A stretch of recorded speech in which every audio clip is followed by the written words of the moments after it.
Hi hello friends, good morning. இன்றைக்கி morning 5 AM கிளப்பை சக்ஸஸ்ஃபுல்லாக start பண்ணியாச்சு. ஆனால் மார்னிங் கோலை லேட்டாக தான் போட்டேன். ஏன்னா நைட்லேருந்தே இங்கே தென்காசியில் நல்ல மழை. விடியற்காலம் 5 மணிக்கெலாம் கண்டினியூஸாக மழை பெஞ்சிட்டே இருந்தது. அதனால் மழை வெறிச்ச பிறகு வெளியே கோலம் போட்டேன். இன்றைக்கி த ப்ரவுட் பிரின்சஸ் இந்த ஸ்டோரி தான் உங்கள் கூட ஷேர் பண்ணிக்க போகிறேன். வாங்க பார்க்கலாம். நைட் இந்த ஸ்டோரி படித்தேன். ரொம்ப நல்லா இருந்தது. இந்த கதையில் ஒரு நாட்டில் ஒரு இளவரசி இருக்காங்க. அந்த இளவரசி ரொம்ப அழகாக இருக்காங்க.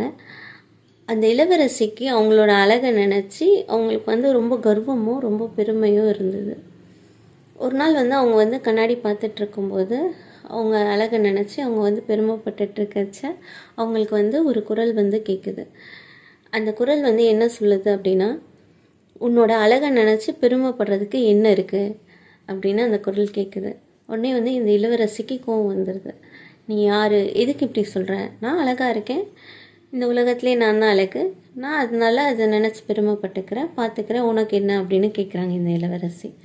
உடனே அந்த குரல் சொல்லுது, உன்னை விட அழகானது இந்த உலகத்தில் எவ்வளவோ இருக்குது, நீ தான் அழகுன்னு கிடையாது அப்படின்னு சொல்லி அந்த குரல் சொல்லுது. சொன்னதும் இந்த இளவரசிக்கு கோவம் வந்துடுது.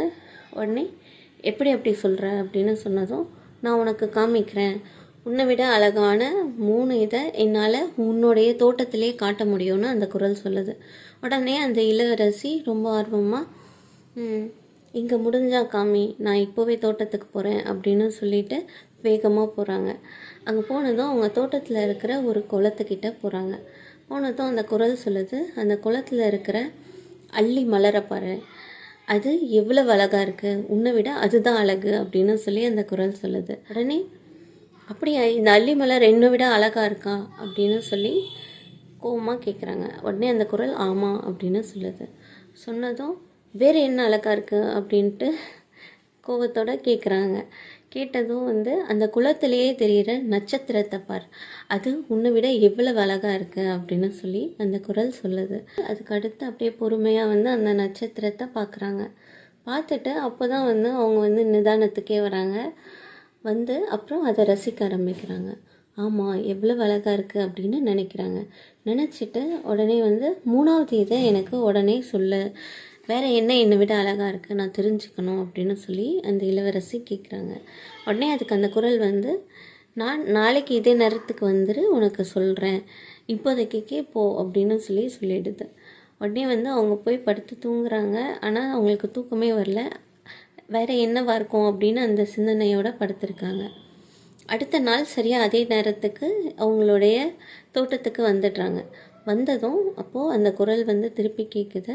அந்த குரல் சொல்லுது, அந்த குளத்திலேயே பார், உனக்கு ஒரு பெண்ணுடைய முகம் தெரியும், அந்த பொண்ணு தான் இந்த உலகத்திலே ரொம்ப அழகான பொண்ணு, உன்னை விட ரொம்ப அழகு அப்படின்னு சொல்லுது. உடனே இளவரசி பார்க்குறாங்க. பார்த்ததும் அதில் ஒரு பெண்ணுடைய முகம் தெரியுது.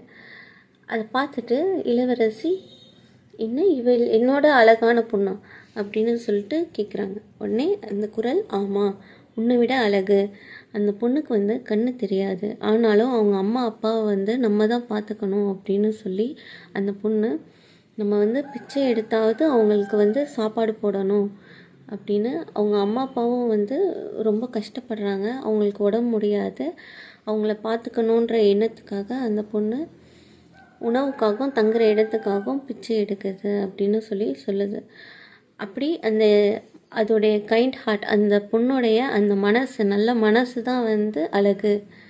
அழகுனா எது அழகு? முகம் அழகு கிடையாது, மனசு தான் அழகாக இருக்கணும் அப்படின்னு அந்த குரல் கடைசியாக சொல்லி முடிக்குது. முடித்ததும் அந்த இளவரசிக்கு அப்போ தான் எல்லாமே புரிய ஆரம்பிக்குது. அவங்க ரொம்ப வருத்தப்படுறாங்க. அந்த பொண்ணை நான் பார்க்கணும் அப்படின்னு அந்த குரல்கிட்ட கேட்குறாங்க. கேட்டதும், உன்னுடைய அரண்மனை வாசலில் வெளியே இருக்கு அந்த பொண்ணு, போய் பாரு அப்படின்னதும் இளவரசி வேகமாக ஓடி போகிறாங்க. ஓடி போய் அந்த பொண்ணை கூப்பிட்டுட்டு அவங்க சாப்பிட வைக்கிறாங்க.